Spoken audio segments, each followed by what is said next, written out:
Hello and welcome to Lunchtime Politics, reaching live from our global headquarters in the nation's commercial nerve center, Lagos. I'm Jeffrey Uzama. Let's bring you up to speed with the big happenings in politics and in the polity. Let's get started with the headlines. Free at last, 5 abducted students of the Rivers State University now rescued through a combined operation of the Rivers State Police Command, sister agencies and community leaders.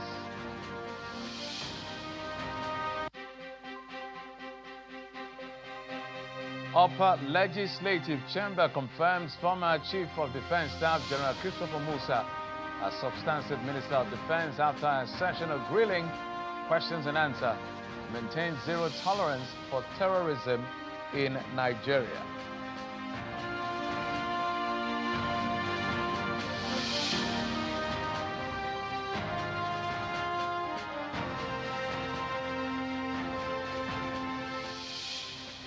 All right, bright and early right here on Channel CV. We'll bring you up to speed from the morning hours up to this hour to help you understand what exactly is playing out in our country at midday. And you can tell you that 5 abducted students of the Rivers State University have been rescued and hurt following a combined operation of the Rivers State Police Command, sister security agencies, and critical support from local community leaders. The victims were kidnapped around 1 a.m. on December the 3rd from their isolated residences in Emoha local government area. According to the River State Police Command, the rescue operations was carried out in nearby Rumodogo, 2, where the suspect had taken the victims. Preliminary investigations indicate that the abduction was carried out by suspected cultists, a finding echoed by community leaders who say the attackers were not strangers. The youth president of Rumoha, where the attack occurred, revealed that the early finding points to the involvement of youths from neighboring community Rumodogo 1 and 2, allegedly working alongside a member of Rumoha who has already been handed over to the police. The rescued students have been taken to the hospital for medical examination as police continue to intensify efforts to apprehend the remaining abductors.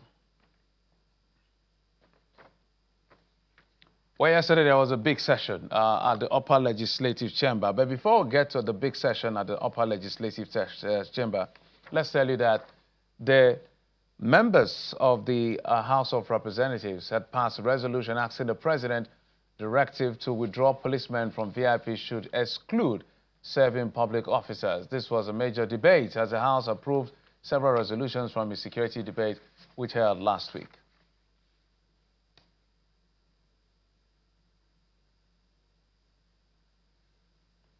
Financials of terrorism, banditry, and kidnapping be publicly named, sanctions, and prosecuted.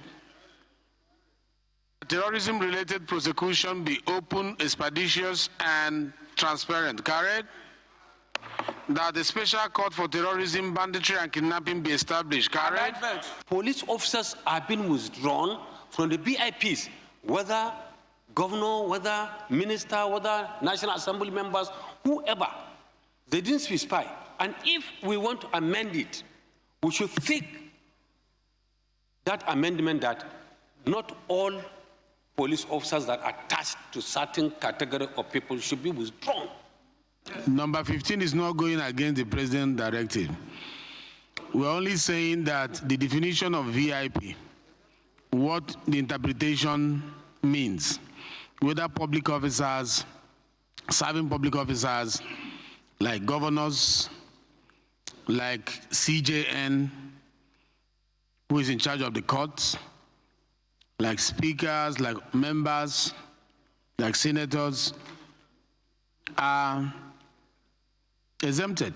Any advanced country, advanced system, they don't use guns to protect individual and VIPs. It's intelligence gathering technology that protects. So that's why let's go by the President's directives and we should obey as ordinary citizens that no police escort instead of using this clause.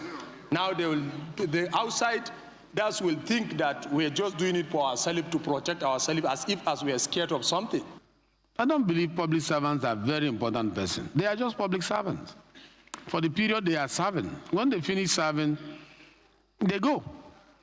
So I don't think defining governors, justices of federal courts in the country and even state courts, and falls under VIP status. So there must be deliberate definition of these status.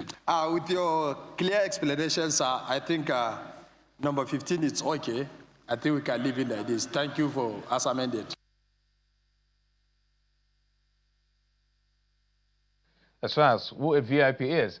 But let's move there just next door to the chambers of the upper legislative chambers, that's the Senate, where the former chief of defense staff, now retired, said there is no room for tolerating any form of banditry or criminality, zero tolerance, when he was being screened at a back and forth session where he was asked several questions and he responded, eventually was confirmed and approved to serve as Minister of the Federal Republic.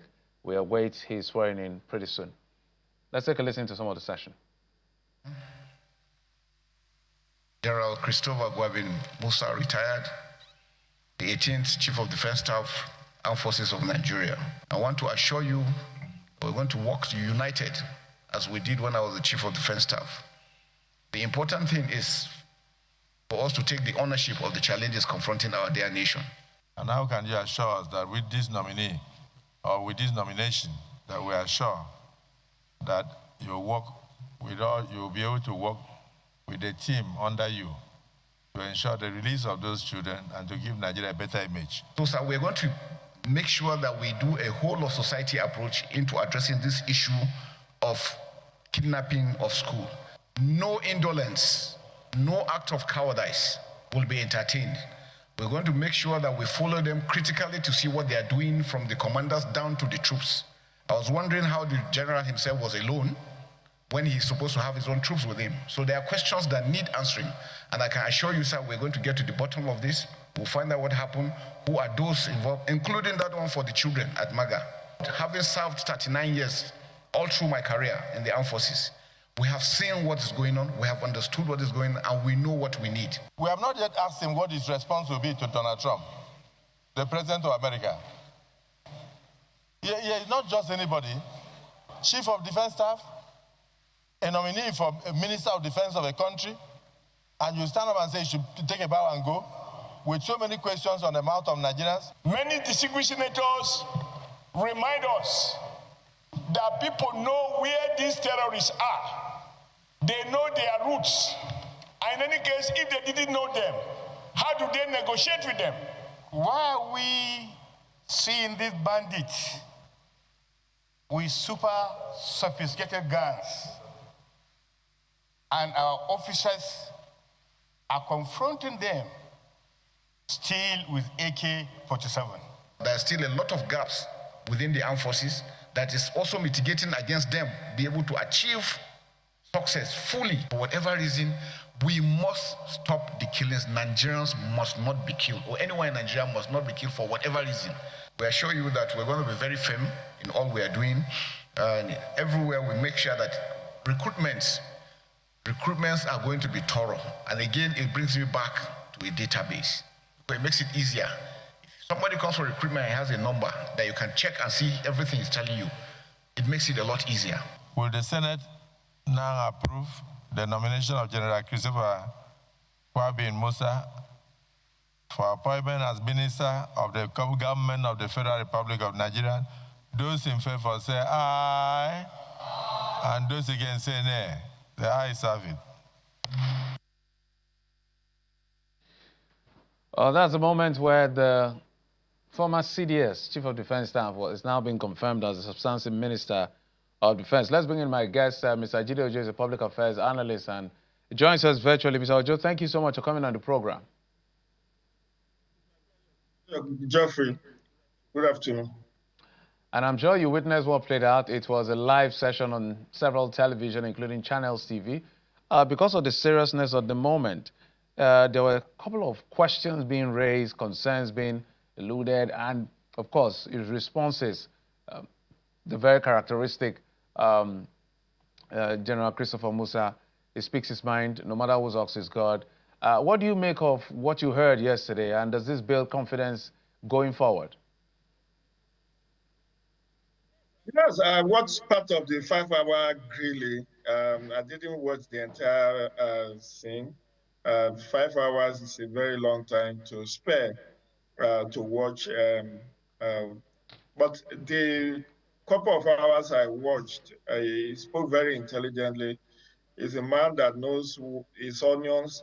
In fact, I wouldn't say he's even a lucky man.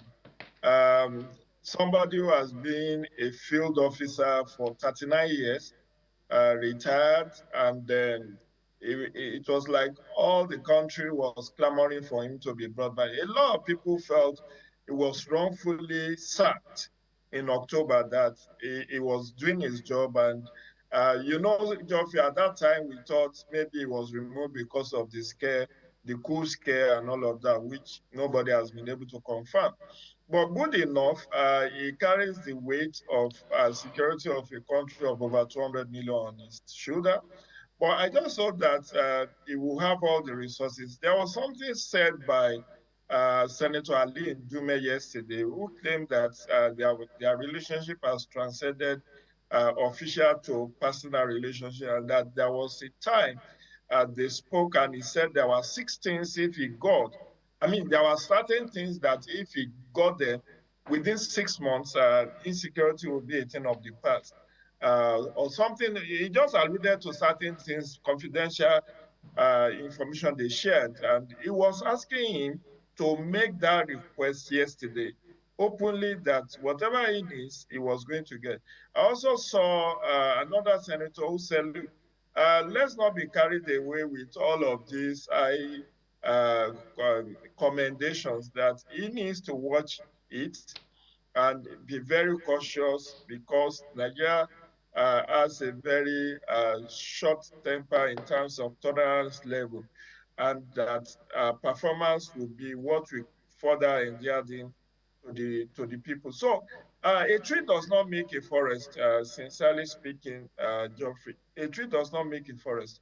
He can only do the much he can with the support he gets from the president, from the National Assembly, and even from the troops, because he's a retired fellow now. I don't know what is the hierarchy in the security service. Now he's a civilian, and I don't know whether he can actually dictate to the current CDS.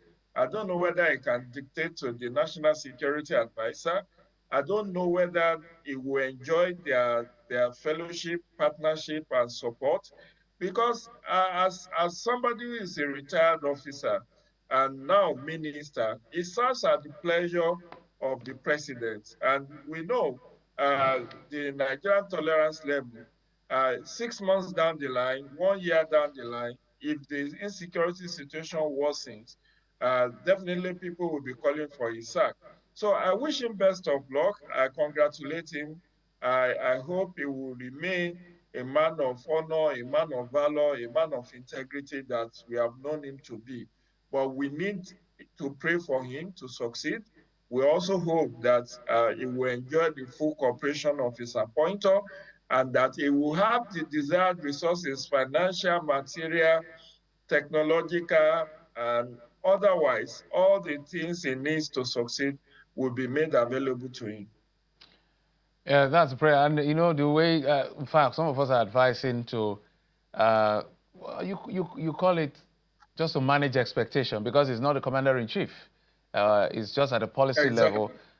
He's going to be coordinating, NSA, the service commanders, service chiefs themselves, and the rest of them. But before we leave off that conversation, I want you to speak to the issue of ideology. It looks like within the rank and file of the internal architecture of the security agencies, military and otherwise, it looks like there are two schools of thought.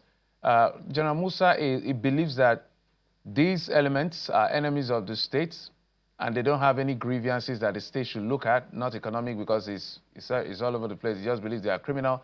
Some other people believe there's a conciliatory move. That's why you have all this operation, the one that has to do with de-radicalizing them and all of these things. So how do we manage those two ideologies to be able to give us a kind of result? If you could do that in 1 minute, so we can go to other conversation. Well, that's part of it, managing expectations. It's important that we manage expectations. A country of 230 something million should not put all its hope on one individual who is not even in a position to influence much. Like you said, he's not the commander-in-chief of the armed forces, and he will only do the much. I've seen, I've watched some of his videos. I consider some of his ideas, very well. Not that it's impossible. For instance, he was calling for fencing of the Nigerian border with some of our francophone neighbors, that Pakistan did it against Afghanistan, Saudi Arabia did it against Iraq. I don't know whether we have the financial muscle to do that. But by and large, coming back to whether he endorses or he will be able to change the Operation Safe Corridor, because that's what you were alluding to, Operation Safe Corridor, where those who surrendered, insurgents that surrender, are made to go through the radicalization process and then reintegrated back into the society. People are insinuating that some of those so-called de-radicalized insurgents found their way into Nigerian armed forces, and that they could actually be the moles that are also leaking information to their colleagues who are still fighting against the country. So it's something that needs to be reviewed. I have reservation about this Operation Safe Corridor because people have killed and maimed, people have destroyed lives, they've destroyed families without beating an eyelid, and then they claim to have surrendered and become repentant. And then the next thing, 6 months down the line, you said they have been de-radicalized and they should be reintegrated back into their families or to their societies and communities. I think I have a reservation about that. The same thing with the amnesty program being handed over to bandits all across the Northwest region. It has not worked. And that's why we need to understand that we cannot use the same template that was used in Niger Delta to think that we can use it to fix the insecurity in the north. Because we need to, there was something that General Musa said yesterday about, that the military could only do 20-25% of curbing insecurity. That the bulk of curbing insecurity actually has to do with governance issues, that we need good governance. We need to do the right thing, reduce unemployment, reduce poverty, because these are the drivers of insecurity. People who have studied, who have no jobs, who find themselves as easy recruits to join the bandits or to join insurgents. People who are living below poverty line are vulnerable people. So the governing elite, the ruling elite, must do all within its powers to also improve living standard of people. Right now, what Nigerians are experiencing is higher cost of living, or what we call high cost of living rather than high standard of living. So we need to make that flip of improving the living standard of people so that they will not be easily vulnerable to being recruited into crime and criminality. Unless we do this, even with all the nation's budget given to the Nigerian armed forces and the police, we will still not be very fully secured. All right. Let's talk politics. And in the midst of what we're dealing with, politicians are still being politicians. We don't know what else to do with them, but we're here. They are politicians. Let's begin with the PDP. We just saw yesterday, will I say surprisingly, because I have never seen it happen before, where a State House of Assembly would dedicate its session or resolution, I don't know what to call it, to endorsing the second term of the president, who is not even a member of their party, but who's their political godfather works for. What do you make of that? That's on one hand. On the other hand, what do you also make of this back and forth? We exchanged some information before we came on air, where there are disclaimers of who is expelling who over the other, the pro-Wike and anti-Wike group expelling each other and putting out public disclaimer. We're busy looking for formidable opposition. They are busy either endorsing the president or they are busy expelling themselves. Then let's come to the APC. Whilst their seat is on fire to deliver good governance, the leadership, the president and the rest are raising renewed hope ambassadors, and I think they give vehicles. I can confirm that. Perhaps campaign has started already in the midst of national insecurity issues. What do you make of? I want an omnibus response to both parties here. Okay, so let's start from PDP. PDP's it's a very unfortunate decision by the Rivers State House of Assembly to openly dedicate a session to endorsing the president. Politicians will not cease to amaze me. This is a man you claim is not a member of your party, or you are. Well, you know, there was a time they were said to have joined APC, but they didn't consummate it. They didn't formalize it by going to register for APC in Rivers State. But again, it tells you, hand of Esau, voice of Jacob. You know, that is the way they are playing politics now. Politics of anti-party. And, you know, it's so disheartening because when you play politics without principles, it also has its own implication. But coming to the issue of Taka and Dabu, apologies for using that expression. Remember the popular, if you tackle me, I will double you. That happens in the 60s between two prominent politicians from Benue State, Joseph Taka and one man called Dabu.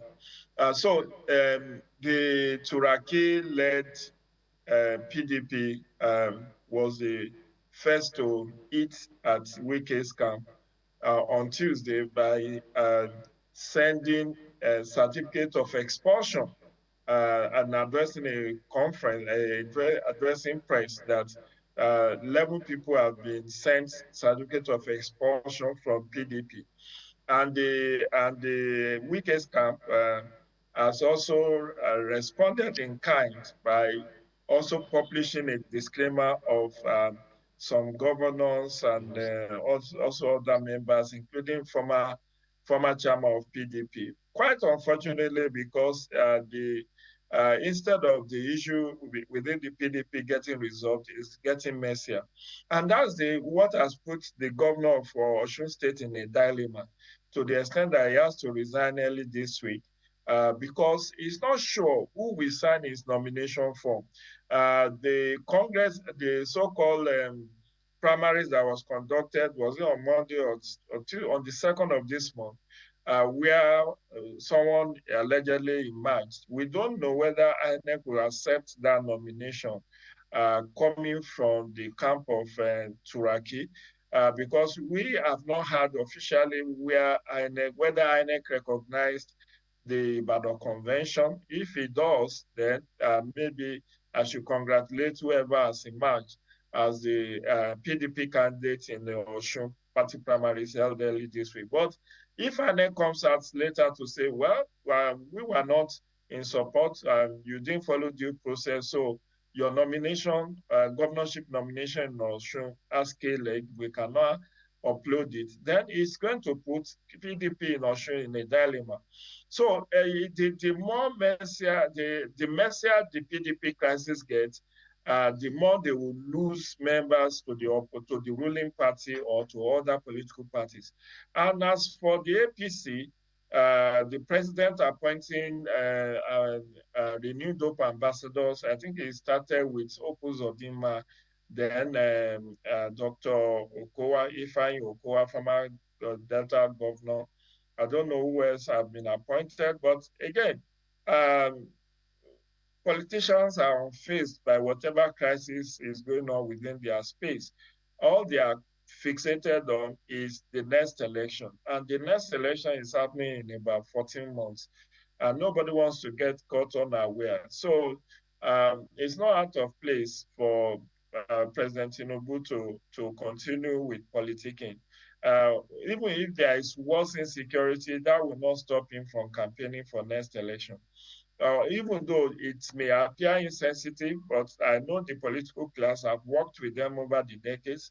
They are very unrepentant. They are amoral in many instances. In fact, if not for the public pressure on Mr. President. He would have been in South Africa for the G20 summit and the Angola meeting, which eventually he had to send his deputy or vice president to go and attend.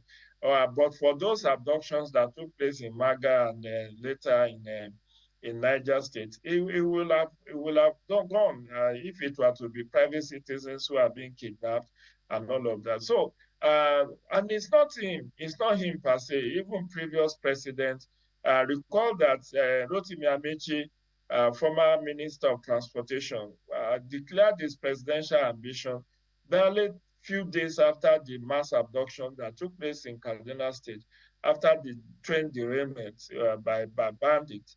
That act of derailment and abduction did not stop him from going ahead to declare his presidential ambition less than 1 week after that incident happened, while the families of those who were abducted were still negotiating with bandits.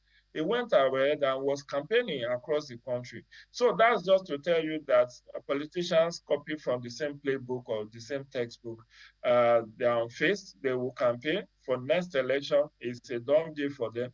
And you know, even this early this year, sometime middle of this year, INEC had to even conduct held a meeting, a seminar where they discussed the issue of early campaign, that the president's billboards all over the Abuja and many other states, even when INEC has not officially released timetable for the next election. And it was that gingered APC to now quietly remove those billboards, because I traveled recently. I didn't see those billboards again. I All right, think Mr. the Ojo. APC Yes. leadership Yeah. eventually. Yes. My apologies. We're totally out of time. They're on my ears. But I think you've made your submissions and they are clear as crystal. We hope that we will get to a day where we will not be having these kinds of conversations. Now it's a period of national emergency, not for politicking. But as you said, they are unfazed. Whatever, even in time of war, if it is possible, they will campaign because they are politicians. Thank you so much, Mr. Jide Ojo, Public Affairs Analyst, for coming on the program. We appreciate you, sir. Thank you. Enjoy the rest of the day. Do everything. That's it on the program. Thank you for your time and company. I'm Jeffrey Uzoma. You've been served on Lunchtime Politics. Bye-bye.